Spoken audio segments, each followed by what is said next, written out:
नमस्कार दोस्तों, यथा लर्निंग प्लेटफॉर्म पे स्वागत है आपका। दोस्तों, हमारी जो पेट की सीरीज़ चल रही है ना, तो उसके हम बिल्कुल सिलेबस के अकॉर्डिंग चल रहे हैं। और ये आधुनिक इतिहास का आज हमारा टॉपिक है भारत छोड़ो आंदोलन। अगर आप पेट का सिलेबस देखेंगे तो पेट के सिलेबस में आधुनिक इतिहास में ये इसको मेंशन किया गया है।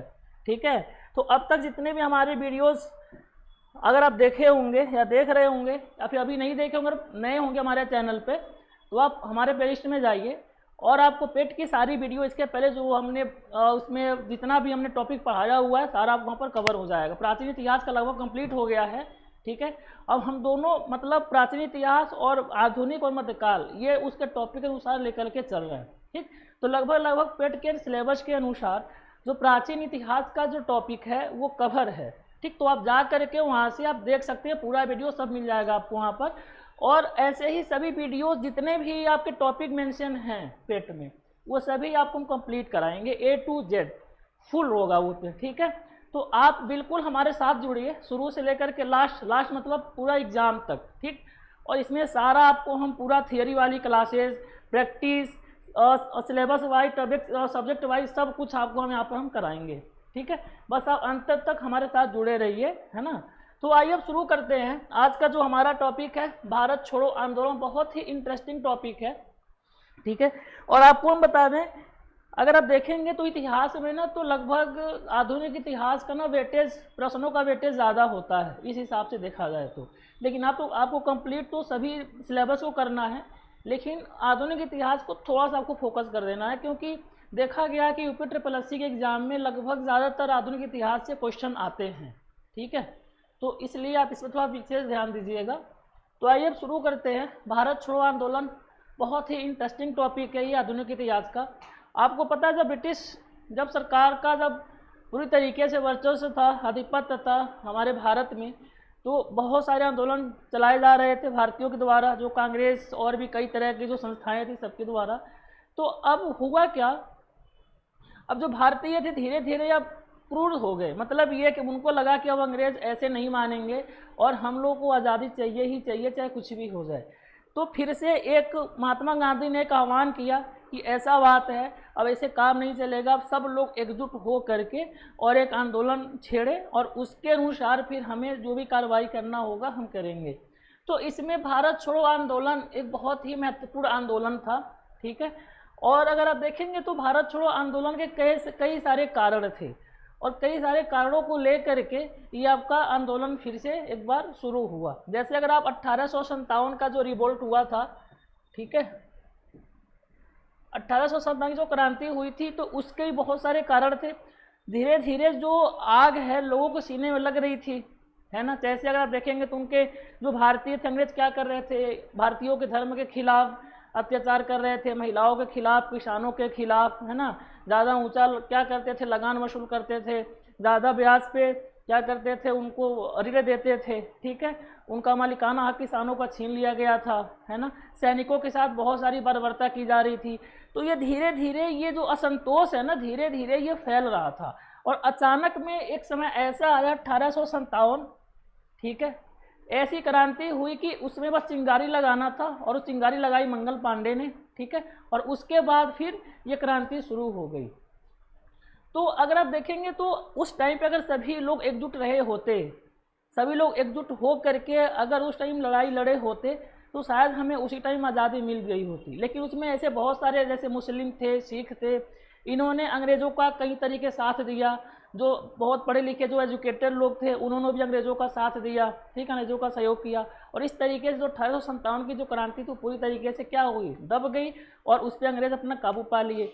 तो अब बीच में लेकिन एक फ़ायदा इसका ये हुआ 1857 की क्रांति का कि अब भारतीयों के अंदर ये जोश और जुनून और एक विश्वास आ गया था कि हम लोग लड़ करके अंग्रेज़ों से अपनी, हम भारत की जो आज़ादी है हम छीन सकते हैं, अपना अधिकार हम छीन सकते हैं। अब उसके बीच में 1857 की क्रांति के बाद छोटे छोटे आंदोलन और होते गए। उसके बाद से लास्ट में अब इनको ये लगा कि अब ऐसे काम नहीं चलेगा, हम लोग को एक बड़ा एक बार और स्टेप लेना पड़ेगा। तो 1857 की क्रांति के जैसे ही भारत छोड़ो आंदोलन एक बहुत बड़ा स्टेप लिया गया। ठीक है, और ये लास्ट स्टेप था, है ना। तो इसी में अभी आप आगे पढ़ेंगे, महात्मा गांधी ने बोला था करो या मरो का नारा दिया था। ठीक है भाई, अभी अंतिम है, देख लो। अब आपको या तो पूरा जान दे देना इसमें, नहीं अगर लड़ेंगे तो फिर भैया तब तो कुछ हो नहीं सकता, है ना। तो इसलिए महात्मा गांधी ने करो या मरो का नारा दिया था।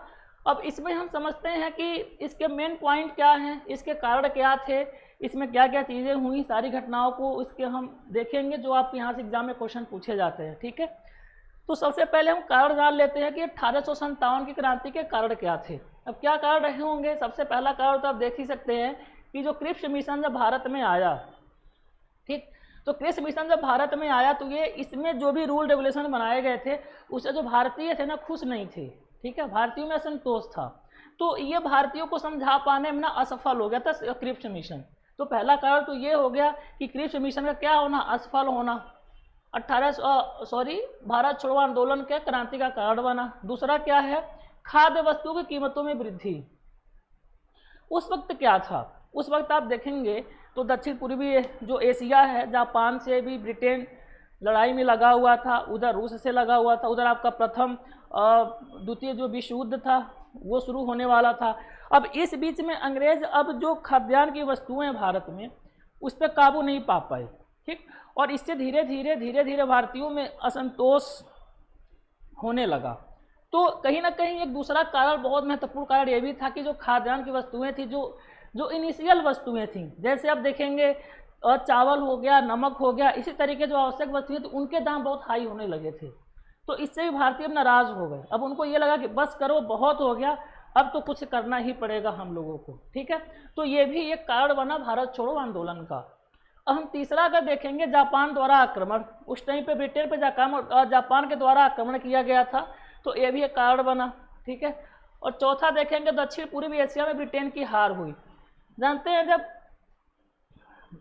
जब ब्रिटेन के द्वारा आक्रमण किया जाता है और दक्षिण पूर्वी एशिया में जब ब्रिटेन की जब पराजय होती है तो उससे भी कहीं ना कहीं भारतीयों के अंदर ना एक विश्वास, एक आत्मविश्वास आ जाता है कि अब हम लोग भी मिल करके अब हम अंग्रेज को से मार के खदेड़ देंगे, ठीक है।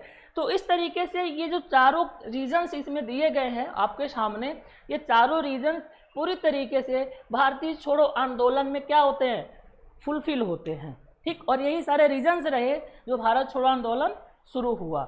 अब आइए इसकी शुरुआत की बात कर लेते हैं कि अब आपने कारण देख लिया। देखिए, कारण से क्वेश्चन पूछा जाता है कि क्या कारण रहे होंगे भारत छोड़ो आंदोलन के। अब हम शुरुआत की अगर बात हम कर लेते हैं तो सबसे पहले हम देखें तो बम्बई के ग्वालिया टैंक, आपको ये पॉइंट याद रखना है, ठीक। बम्बई के ग्वालिया टैंक 8 अगस्त 1942, ठीक है, 8 अगस्त 1942 को प्रस्ताव पारित किया गया और 9 अगस्त 1942 को इस आंदोलन की शुरुआत हो गई। बिल्कुल प्योर फैक्ट है, आपको इसमें बम्बई याद रखना है, ग्वालिया टैंक याद रखना है कि इसकी मतलब अगर देखेंगे जो प्रस्ताव है कहाँ पारित हुआ, ग्वालिया टैंक में। कब हुआ, 8 अगस्त 1942 को, और 9 अगस्त 1942 को ये आंदोलन क्या हो गया, शुरू हो गया, ठीक है। चलिए उसके बाद हम बात करें तो इस आंदोलन में गांधी जी ने करो या मरो का नारा दिया था। देखिए यही पॉइंट मैं आपसे कह रहा हूँ कि इसी आंदोलन में गांधी जी ने करो या मरो का नारा दिया था। तो आपसे यहाँ से क्वेश्चन बन जाएगा कि किस आंदोलन में गांधी जी के द्वारा करो या मरो का नारा दिया गया था, तो भारत छोड़ो आंदोलन में, ठीक है। चलिए अब भारत छोड़ो आंदोलन के दौरान ऑपरेशन जीरो आवर, ठीक है, इसको आप लोग याद रखिएगा। ऑपरेशन जीरो आवर के तहत कांग्रेस के सभी महत्वपूर्ण नेताओं को क्या किया गया, गिरफ्तार कर लिया गया था, ठीक। जब भारत छोड़ो आंदोलन चल रहा था तो अब धीरे धीरे ना ये उग्र रूप लेने लगा था। जैसे भारतीय अगर आप देखेंगे तो महात्मा गांधी जी ने लोगों से ये कहा था कि ये बिल्कुल तरीके से हिंसात्मक आंदोलन नहीं होना चाहिए, ठीक है। लेकिन अब जानते हैं जब जैसे ही ये शुरू हुआ अब लोग बहुत ज़्यादा उग्र हो गए, रेलवे लाइन को उखाड़ दिए, फिर बहुत सारी पुलिस चौकियों को तोड़ फाड़ कर दिए, मतलब बहुत उग्र वाला आंदोलन भी बन गया भारत छोड़ो आंदोलन। तो उसके दौरान फिर अंग्रेजों को किसी तरीके से पार पाना था, तो वो क्या किए, ऑपरेशन की शुरुआत की, उसका नाम था ऑपरेशन जीरो आवर। ये आपके एग्जाम के लिए बहुत ही महत्वपूर्ण है, ठीक है, यहाँ से स्पेशल क्वेश्चन बना सकते हैं। तो भारत छोड़ो आंदोलन के दौरान ऑपरेशन जीरो आवर के तहत कांग्रेस के सभी नेताओं को गिरफ्तार कर लिया गया था, ठीक है। चलिए आगे बढ़िए। अब देखिए अब उसमें महात्मा गांधी भी शामिल थे अब इनको जब गिरफ्तार किया गया तो इनको कहाँ रखा गया था? इनको पूना के एक पैलेस था, उसका नाम था आगा खां पैलेस। ठीक, तो महात्मा गांधी को गिरफ्तार करके पूना के आगा खां पैलेस में रखा गया था। ये एग्जाम में कई बार क्वेश्चन पूछा जा चुका है। ठीक है, और ये बात और आप थोड़ा सा गौर करिएगा, महात्मा गांधी से संबंधित भारत छोड़ो आंदोलन या फिर कोई भी आंदोलन, जो भी नेशनल मूवमेंट रहा है, आपको नेशनल मूवमेंट में जिसमें महात्मा गांधी जी ने उसमें अपना भाग लिया था या उसमें सहयोग किया था, आपको वो सभी आंदोलन के बारे में पता होना चाहिए, कब हुआ, कहाँ हुआ, कैसे, वो सारी चीज़ें पता होना चाहिए, क्योंकि लगभग देखेंगे ना हर एग्जाम में महात्मा गांधी से क्वेश्चन पूछा जाता है। ठीक है, तो इस चीज़ को थोड़ा सा याद रखिएगा। तो इनसे संबंधित सभी पॉइंट को आपको याद रखना है महात्मा गांधी को। क्लियर? ठीक है। 1942 भारत छोड़ो आंदोलन प्रस्ताव समर्थन सरदार वल्लभ भाई पटेल ने किया था। ये बहुत महत्वपूर्ण पॉइंट है। ये चारों पॉइंट मैं यहाँ पे लिखा हूँ, आप इस पर विशेष ध्यान दीजिएगा। पहले तो महात्मा गांधी को आगा खां पैलेस में रखा गया था गिरफ्तार करके। 1942 में भारत छोड़ो प्रस्ताव का समर्थन किसने किया था? सरदार वल्लभ भाई पटेल ने किया था। ठीक है, और भारत छोड़ो प्रस्ताव के समय कांग्रेस का अध्यक्ष कौन था? ये बहुत महत्वपूर्ण है। ठीक है, भारत छोड़ो आंदोलन के समय कांग्रेस का अध्यक्ष कौन था? तो मौलाना अबुल कलाम थे। ठीक, ये भी पॉइंट इंपॉर्टेंट है। अगर हम चौथे पॉइंट की बात करेंगे तो भारत छोड़ो आंदोलन के समय ब्रिटेन के प्रधानमंत्री कौन थे? तो ब्रिटेन के प्रधानमंत्री थे कौन? Winston Churchill. क्या नाम था? विंस्टन चर्चिल ब्रिटेन के क्या थे? प्रधानमंत्री थे। ठीक था, भारत छोड़ो आंदोलन की शुरुआत हुई थी। ठीक, चलिए आगे बढ़ते हैं। आपको समझ में आ रही है सारी चीज़ें? क्लियर हो रही हैं? ठीक, अगर कोई समस्या हो रही है तो आप कमेंट बॉक्स में बता सकते हैं। ठीक है, भूमिगत गतिविधियों की अगर हम बात करें तो इसके कार्य के रूप में अगर संचालन देखें तो किसने किसने किया था? तो इसे किया था अरोड़ा आसफ अली, राम मनोहर लोहिया, जयप्रकाश नारायण, ठीक है, सुचेता कृपलानी। ठीक, भूमिगत गतिविधियां जैसे अगर आप देखेंगे तो इन्होंने छिप करके, जैसे आप देखेंगे तो उस टाइम सभी कांग्रेस के नेताओं को क्या किया जा रहा था? गिरफ्तार किया जा रहा था, है ना। तो अब ये लोग क्या किए, ये कुछ लोग थे वो छिप करके वो सारे जो इंफॉर्मेशन है एक दूसरे को बताते रहते थे, है ना। तो यहाँ से क्वेश्चन पूछा जाता है कि भारत छोड़ो आंदोलन के दौरान किसने भूमिगत गतिविधियों में अपनी भूमिका निभाई थी? तो आपको इन नामों को याद रखना होगा, अरोड़ा आसफ अली, राम मनोहर लोहिया और जयप्रकाश नारायण, और लास्ट है सुचेता कृपलानी। ठीक, याद हो जाएगा आप लोगों को? बहुत बढ़िया, आगे चलते हैं। अब देखिए, तब भारत छोड़ो आंदोलन की शुरुआत हुई ना, तो उस टाइम समानांतर सरकार का गठन किया गया था। ठीक, अब यहाँ से आपसे क्वेश्चन पूछेगा कि भारत छोड़ो आंदोलन की शुरुआत के समय समानांतर सरकार का गठन कहाँ किया गया था या कितने क्षेत्र में किया गया था? तो 3 जगह किया गया था। आपको उन तीनों क्षेत्रों के नाम भी पता होने चाहिए। तो एक किया गया था बलिया मतलब यूपी में। तो यहाँ का नेतृत्व कौन कर रहा था? चीतू पांडे। क्या नाम था इनका?